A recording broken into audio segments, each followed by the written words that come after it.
আসসালামু আলাইকুম। এই মুহূর্তে ইরানে যে সংঘর্ষ সহিংসতার ঘটনায় এত মানুষ হতাহত হয়েছে যে অনেক হাসপাতালে তিল ধারণের ঠাঁই নেই। সংঘর্ষে নিহতদের মরদেহ রাখার জায়গা হচ্ছে না। তাদের চিকিৎসা দিতে রীতিমতো হিমশিম খাচ্ছেন চিকিৎসকসহ হাসপাতালগুলোর কর্মীরা। ইরানের 3টি হাসপাতালের চিকিৎসকরা বিবিসিকে জানান, তাদের হাসপাতালগুলো সংঘাত সহিংসতায় আহত ও নিহতদের ভিড় সামলাতে সমস্যায় পড়ছে। হতাহতদের বেশিরভাগই শরীরে গুলির ক্ষত রয়েছে। তেহরানের একটি হাসপাতালের এক চিকিৎসক বলেন, অনেক তরুণের মাথায় এবং বুকে সরাসরি গুলি লেগেছে। এদিকে ইরানের সহিংস পদ্ধতিতে বিক্ষোভ দমনের জবাব সামরিক হামলার মাধ্যমে দেয়া হবে বলে পুনরায় হুঁশিয়ারি দিয়েছে যুক্তরাষ্ট্র। ইরান অভিযোগ করেছে দেশটির শান্তিপূর্ণ বিক্ষোভকে সহিংস নাশকতামূলক কর্মকাণ্ড এবং ব্যাপক ভাঙচুর এর রূপ দিয়েছে যুক্তরাষ্ট্র। ইরানের অভিযোগের জবাবে ট্রাম্প সামাজিক মাধ্যমে লিখেছেন, ইরান এখন স্বাধীনতা চায়, হয়তো অন্য যে কোনো সময়ের চেয়ে বেশি। যুক্তরাষ্ট্র তাদের সহায়তা করতে পুরোপুরি প্রস্তুত। 2 সপ্তাহ আগে ইরানের অর্থনৈতিক সংকট, ডলারের বিপরীতে ইরানি মুদ্রার ধারাবাহিক অবমূল্যায়ন এবং দ্রব্যমূল্যের অস্বাভাবিক বৃদ্ধির প্রতিবাদে ব্যবসায়ীদের ডাকা কর্মসূচি দিয়ে দেশটিতে শান্তিপূর্ণভাবে বিক্ষোভ শুরু হয়েছিল। ক্রমে সে বিক্ষোভ দেশটির সব প্রদেশে এবং শতাধিক শহরে ছড়িয়ে পড়ে এবং ক্রমে তা সহিংস হয়ে ওঠে। ধারণা করা হচ্ছে সরকারি বাহিনীর হামলায় ইতিমধ্যে শত শত বিক্ষোভকারী নিহত ও আহত হয়েছেন, বহু মানুষ আটক হয়েছেন। আইন শৃঙ্খলা বাহিনীর সদস্যরাও আহত ও নিহত হয়েছেন ইতিমধ্যে অনেক। স্থানীয় একটি মানবাধিকার সংস্থার তথ্য বলছে, আইন শৃঙ্খলা বাহিনীর 14 জন সদস্য এ পর্যন্ত নিহত হয়েছেন।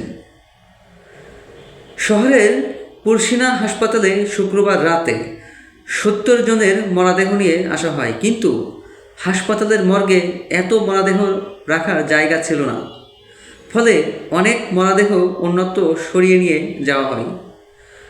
সংঘর্ষের ঘটনার পর হাসপাতালটিতে রোগীর চাপ এতটাই বেড়ে গিয়েছিল যে আহতদের কার্ডিওপালমোনারি রিসাসিটেশন সিপিআর করার পর্যন্ত সময় ছিল না বলে জানান সেখানকার চিকিৎসকরা। তেহরানের একটি হাসপাতালের এক চিকিৎসক জানান, প্রায় 38 জন ইতিমধ্যে মারা গেছেন, যাদের মধ্যে অনেকেরই মৃত্যু হয়েছে হাসপাতালের জরুরি বিভাগে পৌঁছানোর সঙ্গে সঙ্গে, বিশেষ করে যাদের মাথায় ও হৃৎপিণ্ডে সরাসরি গুলি লেগেছে। এছাড়া গুলিতে আহতদের মধ্যে উল্লেখযোগ্য একটি অংশ হাসপাতালে পৌঁছানোর আগেই মারা গেছেন। সংঘর্ষে এত মানুষ নিহত হয়েছেন যে মর্গে মরদেহ রাখার জায়গা নেই। এ অবস্থায় একটির ওপর আরেকটি মরদেহ রাখা হচ্ছে। এক পর্যায়ে মর্গে জায়গা না হওয়ায় প্রার্থনা কক্ষে নিয়ে মরদেহগুলো রাখা হচ্ছে। মরদেহ হস্তান্তরের জন্য হাসপাতাল কর্তৃপক্ষ নিহতদের স্বজনদের কাছে 7 বিলিয়ন রিয়াল, যা প্রায় 7,000 মার্কিন ডলারের সমান অর্থ চেয়েছে বলে অভিযোগ উঠেছে। বিবিসি সহ বেশিরভাগ আন্তর্জাতিক সংবাদ মাধ্যমের ইরানের ভেতর থেকে প্রতিবেদন প্রকাশ করতে পারছে না। বৃহস্পতিবার সন্ধ্যা থেকে দেশটিতে ইন্টারনেট সংযোগ প্রায় পুরোপুরিভাবে বিচ্ছিন্ন রয়েছে, যার ফলে তথ্য পাওয়া ও যাচাই করা খুবই কঠিন হয়ে পড়েছে।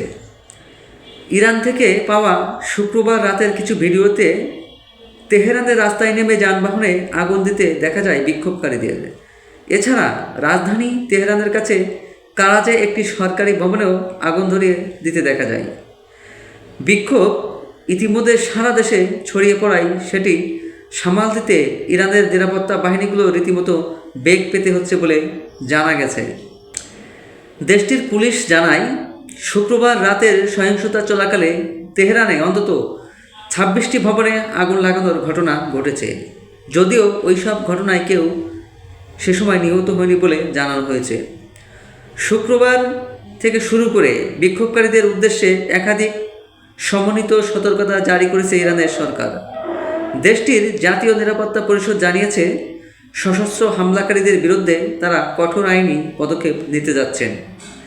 ইরানের সর্বোচ্চ নেতা আয়াতুল্লাহ আলী খামেনি শুক্রবার এক ভাষণে বলেছিলেন, কয়েক লাখ শহীদের রক্তের বিনিময়ে ইসলাম প্রজাতন্ত্র ক্ষমতায় এসেছে। বিক্ষোভের মুখে তারা পিছু হটবেন না। যুক্তরাষ্ট্রের মদদে ইরানে বিক্ষোভ ছড়ানো হচ্ছে বলে অভিযোগ করেন তিনি।